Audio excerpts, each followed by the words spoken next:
Hey everybody, welcome to Fitness and Fat Loss Secrets Live, where every single Wednesday at 10:45, I'm here to answer this one big question. How do we lose weight while still feeling great without cheating by taking dangerous supplements, drugs, or undergoing surgeries that could really hurt us? And how do we sort through all the confusing information out there when it comes to eating and exercising for fat loss? So that's the big question. This Fitness and Fat Loss Secrets Facebook Live episode number 23 will give you the answers. Now, if you're coming back, I want to say welcome back to all of you that are joining back. And for all of you that are just joining for the very first time, I want to say welcome. Thank you for joining in. And I want to let you know a couple things. One is, as we go along today, if you have any questions at all about how to get more fit and or to lose more weight, then I want you to ask those in the comment section below. And I will either answer those live or I will answer them in the comment section below as a reply back today, or I'll answer them live on next week's Facebook Live. Okay? So do that. The other thing I would like for you to do, if you get any value out of this Facebook Live session, what I'd like for you to do is to like and to share this episode so we can spread the word and help as many people as possible to lose more weight and get more fit. All right? So the general format of the way this Fitness and Fat Loss Secrets Facebook Live goes generally is we do 15 minutes. I have two cameras going, so we do 15 minutes over here to our Altman Fitness family, and then we do 15 additional minutes over here for our Altman Fitness members. Okay? Today is a special exception day where I'm going to be broadcasting for the full 30 minutes for both groups. Okay? So you guys over here, you get an extra 15 minutes, and I'm really excited because I have something special that I'd like to share with you. Okay? So let's get right into it. And what it is we're going to be covering today, we're going to be going over 5 steps to make change right now. All right? 5 steps to make change right now. Since this month is January, and so many of you, including me, make goals, maybe New Year's resolutions, if you will, to kick off the new year, I want to make sure that I guess I'd say this. What I know is that 90% of the people that start with great intentions by setting a new goal for the new year, by the time February rolls around, they're already off track and are not there. So now that we're at, here we are at January 24th, I want to make sure that if you didn't start, it's still not too late. We're still early in the 2018 year. You still have a lot of time to make a big difference into your own life. And if you did start and you're already starting to fall off, this is how you can re-motivate yourself. This is how you can get yourself back on track to make sure that you're staying committed to your goals for 2018. So what I want you to do is go get a pen and a paper because you're going to want to take notes. All right? So do that quickly. Grab a pen and a paper, and we're going to take notes. That said, even though we're taking notes, what I'm going to share with you right now is at the end of this time, now this will appear backwards to all of you at home, but I'm going to be including a link for you guys to download this exact training we're going over, okay? So it's called the 5 Steps to Make Change Now, and I'm going to be giving it to you for free at the end of this Facebook Live session. There will be a link just above or below this video that you can grab your own copy to make sure that you can stay on track, okay? All right, so I'm assuming everybody has their pen and a paper, and we're going to get right into it. So again, there's 5 steps to make change, all right? So the first step is very simple. The first step is you're going to write down, right now you're going to write down 4 actions, 4 things that you need to do that you've been putting off.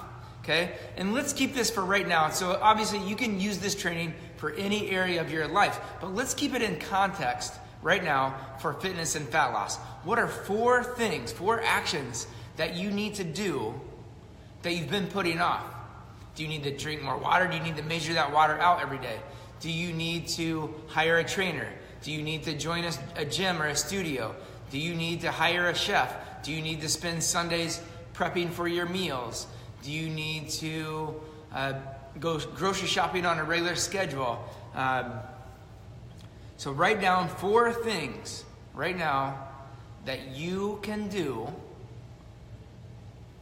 that you've been putting off. Okay? Write them down. I'm going to give you about 2 minutes here. But we need to get these 4 things down before we can move on to step number 2. All right? So, again, it's 4 things that you need to do that you've been putting off. Maybe it's just something general, like you need to lose some weight. Maybe you're 10, 20, 30 or more pounds overweight, and gosh dang it, you need to lose that weight. You know, it's costing you. Okay, I want to make the assumption now that you all have your 4 things. If not, you can come back to this, but don't go on to step number 2 until you finish step number 1, which is writing down the 4 things that you need to do that you've been putting off. Okay? Again, those things can be, I need to join a gym, I need to join a studio, I need to hire a personal trainer, I need a health coach, I need a life coach, I need to drink more water, I need to plan my meals better, I need to buy a diet plan, whatever it is, I need to take multivitamins and fish oil and probiotics. So what is it you need to do that you've been putting off that you know will help you to be more fit and to lose weight for 2018? Okay? All right, let's move on. Now, under each one of these actions, so we just wrote down 4 things, and maybe you have more, but you want at least 4 things that you know you need to do. Underneath each of those 4 things, I want you to write down the answer to these following questions. The first question is this: why haven't I taken action? Okay? So we're just going to stay focused on that right now. So underneath each of your 4 things that you just wrote down from step number 1, you're now going to answer the question, why haven't I taken action to those things already? Okay? Go ahead and write those down. I'm going to give you a couple minutes to write those down. Why haven't you? Is something in your way? Is it not enough time? Is it not enough money? Is it not prioritizing your money for your health and yourself over something else that you're spending money on? Is it, those are the things coming to my mind right now, but think about what it is. Why haven't you taken action right now? Why haven't you taken action on the 4 things that you know that if you did them, you'll be moving towards your 2018 goals? Okay? All right, so now we have a second part of step number 2. The second thing that I want you to answer is, in the past, what pain or negative thing have you linked to taking this action? For example, if it's drinking water, maybe you haven't been drinking water because you don't like the taste of water.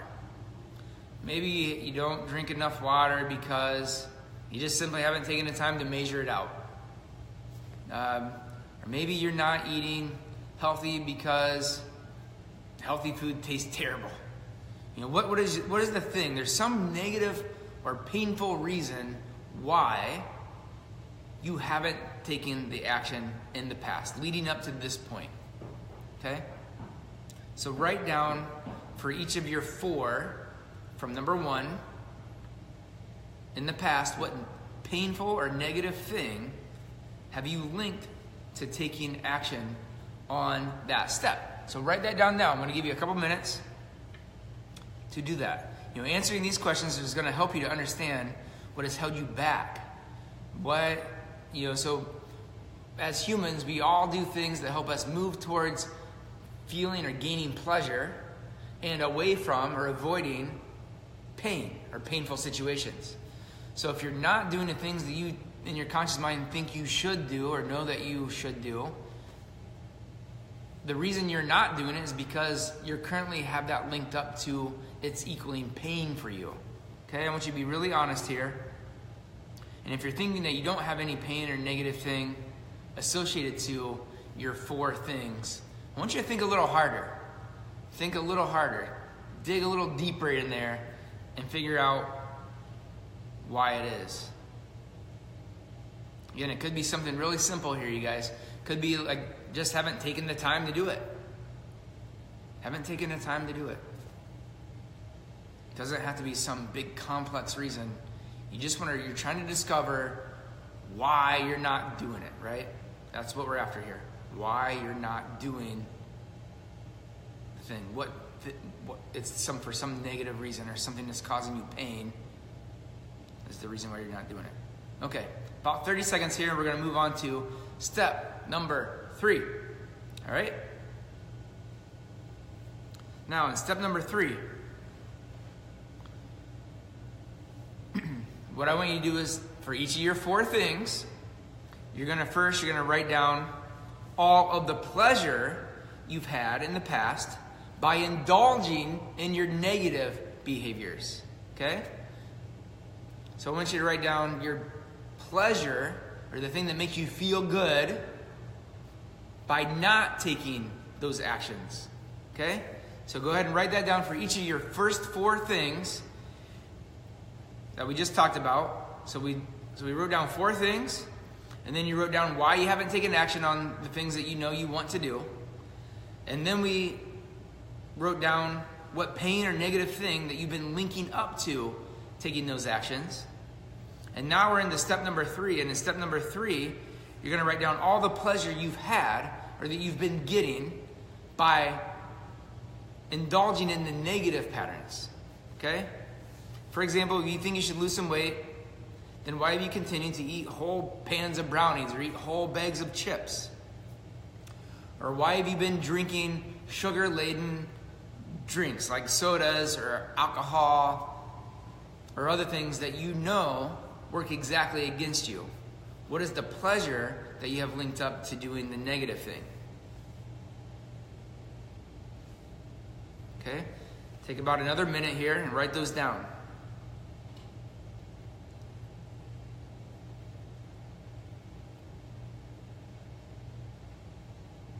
Now, I just want you to understand why you might be doing some of the negative behaviors. Like, for example, if it's drinking too much alcohol, you're doing it because it's giving you instant pleasure, right? You drink, get a little buzz, feel a little happy, all the worries go away. But it's only temporary, right? Because what happens after the alcohol buzz wears off? You're left feeling more shitty. Are you more clear in your thinking or less clear in your thinking? Almost always it's less clear, right? So it helps, it gets you something instantly, but over any length of time, it leaves you feeling worse off. But I want you right now to stay focused on the pleasure you're getting out of doing the negative behaviors that are not allowing you to get what you really want, okay?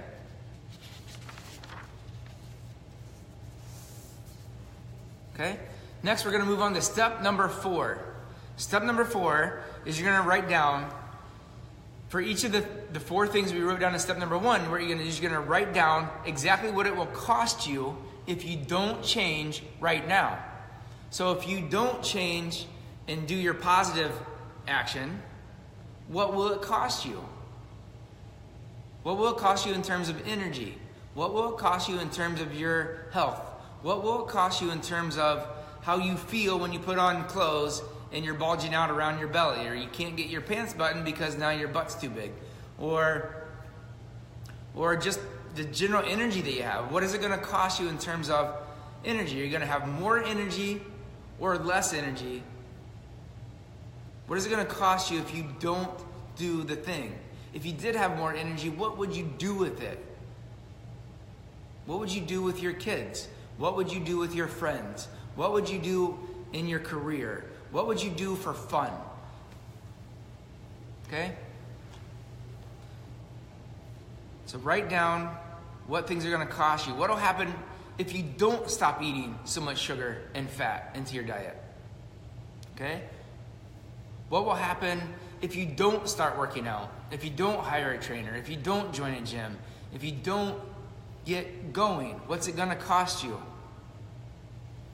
What will happen if you don't stop drinking so much? What's that really going to cost you, you guys? What's it doing to the liver? What's it doing to your brain? What's it doing to your heart? What's it doing to your finances? Okay? Write down everything that it's going to cost you here. To be really honest. And now I want you to think about what it's going to cost you in the near term, but also I want you to think about what's it going to cost you in the next 2 years?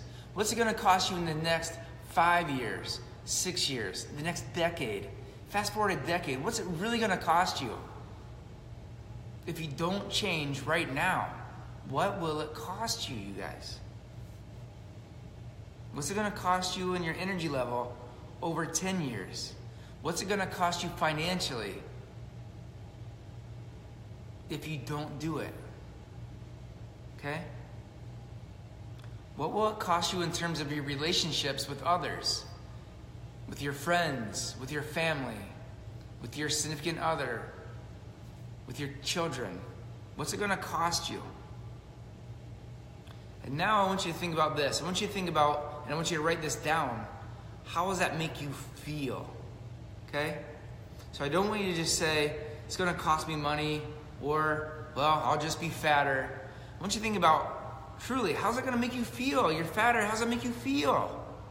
How does that make you feel? Now you don't have the money you want. How does that make you feel? Okay?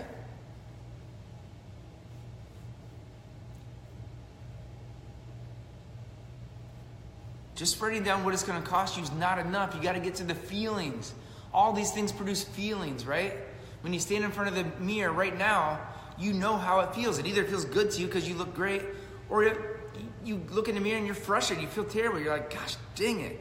And then you cover it up with something else. Maybe you then start eating or drinking alcohol or doing some other thing to try to deal with what it feels like because you don't look how you want to look. What's it going to feel like in another year, another 2 years, another 5 years, 10 years down the road? What's it going to cost you really? How's it going to make you feel? I want you to keep this in mind as you're writing down how this is going to make you feel. The more pain that you can get associated to what it will cost you, the better it is for you in changing the behavior. Okay? So feel the pain. Let it sit in there. Get upset. Get mad. Because that's the fuel you're going to need to drive the change. Okay? If you're not feeling upset or angered by not changing, then keep working on it. That's what you have to do. It's what you need to do. Think about really what it's going to cost you and how it's going to make you feel. What if I said to you, guess what? You can't change. You can't make more money. You can't lose weight. You can't. What if I said you can't do it? And how's that going to make you feel? Okay? Write it down. Feel it. Feel it right now. Okay, we're now to our fifth and final step, you guys. We're going to move on to our fifth and final step. The final step is to do this. I want you to write down all the pleasure that you're going to get by taking actions on those 4 things we talked about in step number 1. Okay? So what's all the pleasure? How would you feel? Envision yourself 6 months down the road, a year down the road, 2 years down the road. How are you going to feel if you do take those actions, if you do lose the weight, if you do stop drinking, if you do incorporate enough water, if you do eat healthy foods, if you do hire the chef, if you do join the gym? How is it going to make you feel? Is it going to make you feel amazing? Of course it is. I want you to write down as many of the feelings that you can, because remember that we're all guided by going towards pleasure and avoiding pain. So in step number 4, we wrote down all the pains that's going to cost if we don't do it, right? Now we're focusing on the pleasures. What will we get if you do it? What will you get? Okay? You'll gain the feeling of being in control of your life. How good would that feel? How good would that feel to be in full control of what it is you're doing? Think about how excited you're going to be when you do the 4 things that you wrote down in step number 1. Think of the confidence that you're going to have by doing that. Write these things down and feel it. Think about having the body that you've always wanted. You know you've pictured this. You've seen pictures. Maybe it's pictures of yourself. Maybe it's pictures of somebody else. But you've looked at them. You've fantasized about them. You know that if you were in that body, how good it would feel. Write it down. Feel it. Feel it as if it's happened already. Think about what it will feel like to have all the energy you need to do those things and then some. How good would that be? How good would that feel? Okay? How good would it feel to have better relationships than you've ever had before? Relationships with your parents, relationships with your siblings, relationships with your other loved ones, whether it's co-workers, it can be your children, it can be your spouse, it can be your significant other, it can be everybody that's in your life. How good would it feel to have amazing relationships? Not just like, oh, it's good. But what if it felt amazing? And if you do these 4 steps, you had amazing relationships. How good would that feel? How good would it feel to feel the power that you would have, knowing that you did these things, knowing that you can do any other thing in your life? How good would that feel? Right? Let that sink in. These are the things that will drive you when you wake up in the morning and you're not necessarily feeling like going and doing exercise. All you have to do is think about the pain that's going to cost you and what that feels like, and then think about the pleasure that it's going to give you when you do it. And it makes it so much easier, you guys. So much easier when you know these things, when you have them written down and you do it, all right? Those are the 5 steps to make change in your life right now. I want you to, if you're just jumping on right now, I want you to go back and listen to everything we just covered. We just talked about the 5 steps to make change right now. We applied it to fitness and fat loss, but you can apply these exact same principles to anything that's in your life, all right? Anything at all. And remember, what I'm going to do for you guys is after this is over, I'm going to be giving you for free. I know this is backwards to you on the screen here, but I'm going to be giving to you the 5 steps to make change now. It says, if not now, when? Right? If you're not going to make the changes now, when are you going to do it? All right? So please, do yourself a favor. We're early in 2018. You can make the changes you want and you're desperately wanting and needing in your own life right now. So please, go and listen back to what we just talked about and download this when it's over.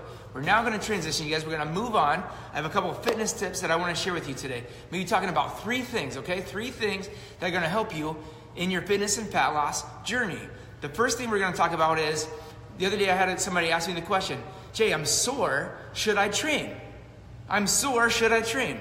And the answer is this. What I want you to think about is when you're training, the things that are important are this. If you're sore, first of all, can you train? The answer is yes, but it's a yes with caveats. And the caveats are this.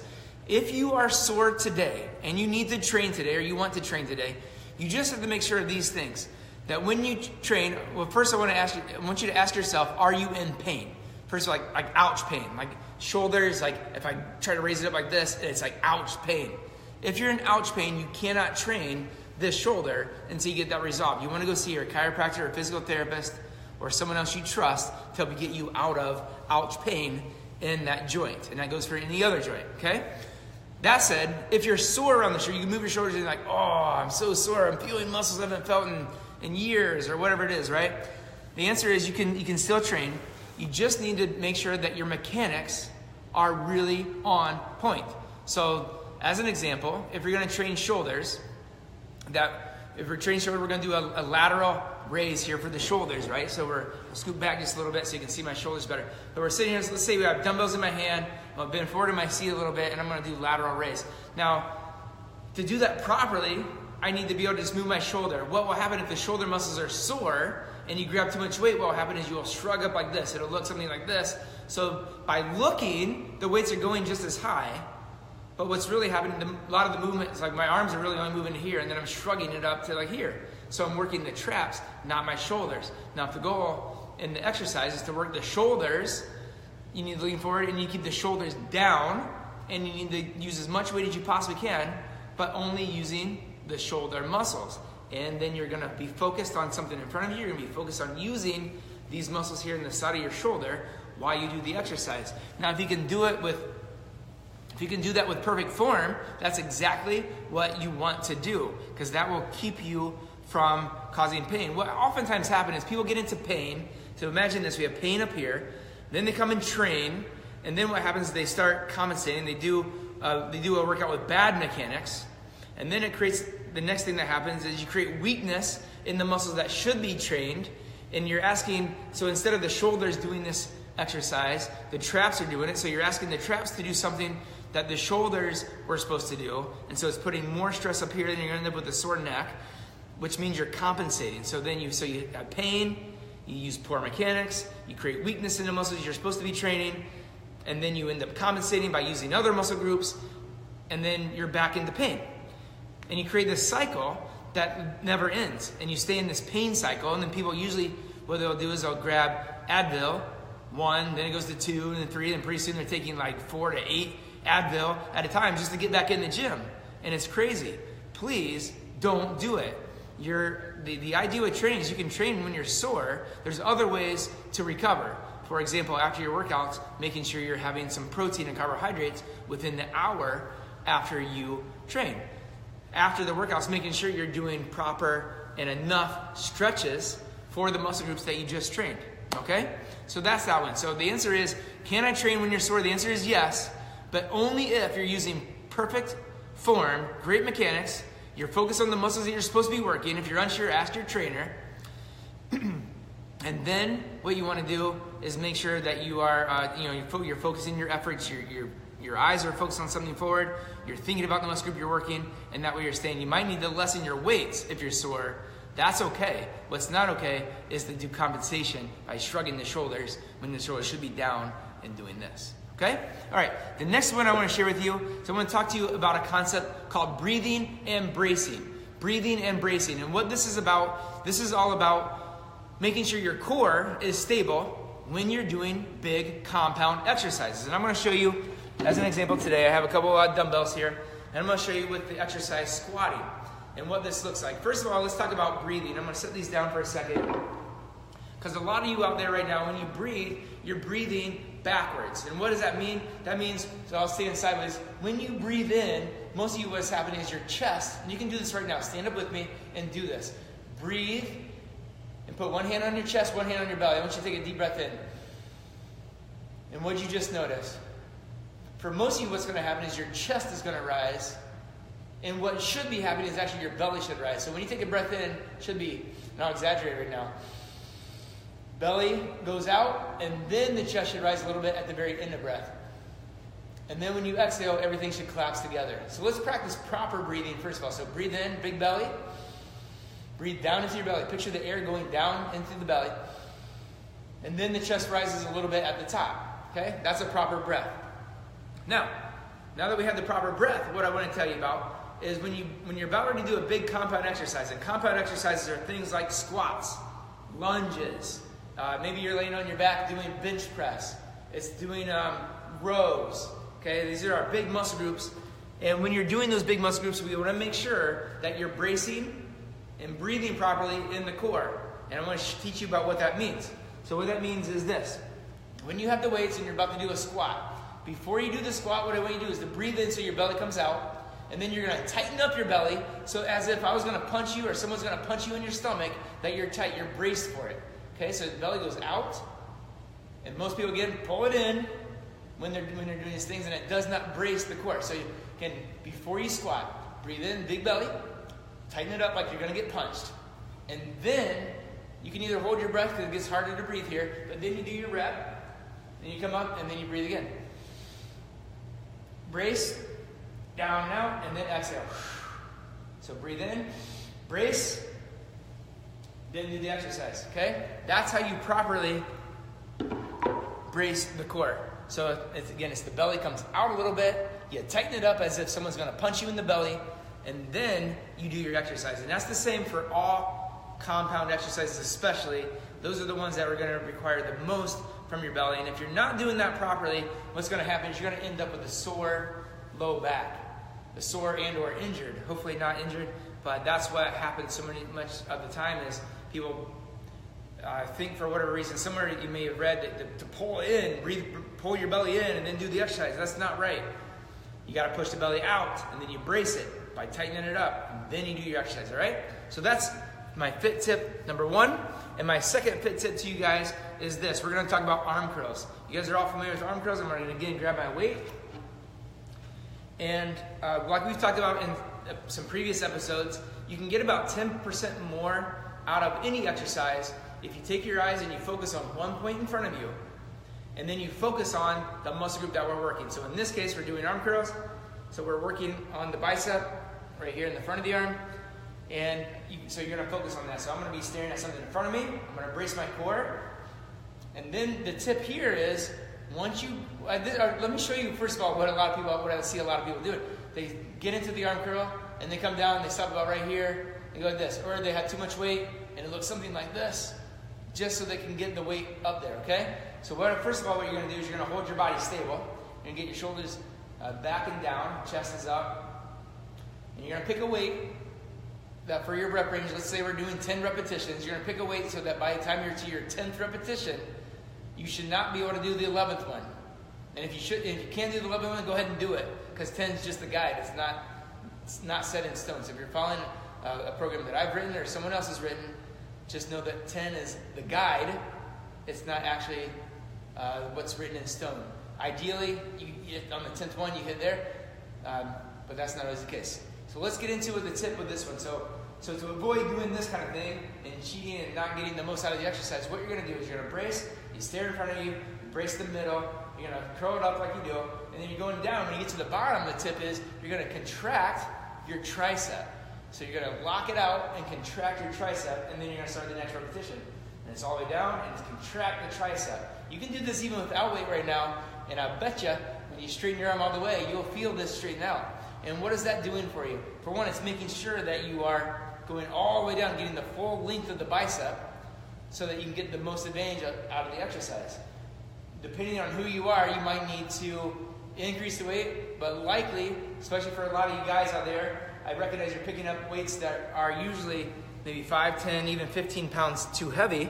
And then what happens is you can't do the exercise properly, and then you're not even getting the benefit here. And then you end up with like sore shoulders, not feeling very good, not getting most out of the workout, your backs are sore, your joints are injured, and you don't even look how you want to look. So it doesn't work all the way around, okay? So those are our fit tips for today, and that is the end of this Fitness and Fat Loss Secrets episode number 23. Please, if you got any value out of this at all, I'd like for you to like and share the video so we can pass the word and help more people get to their fitness and fat loss goals. And remember that I'll be posting the links to this 5 steps to get changed now above and below this. It'll take me a little bit of time to get that done, but you can find that just above or below the video, and you can download that for free. And I want to say thank you so much for showing up in your own life for yourself. The reason you're here is because you're looking for change, and I am here to help you with that change. And so please, if you have questions, ask them in the comment section below. I'll either answer them in the comments below, or I'll be answering them next week as we do Fitness and Fat Loss Secrets every single Wednesday at 10:45 to help you on your journey. All right, thanks so much, you guys. Until next week, see you later. Bye.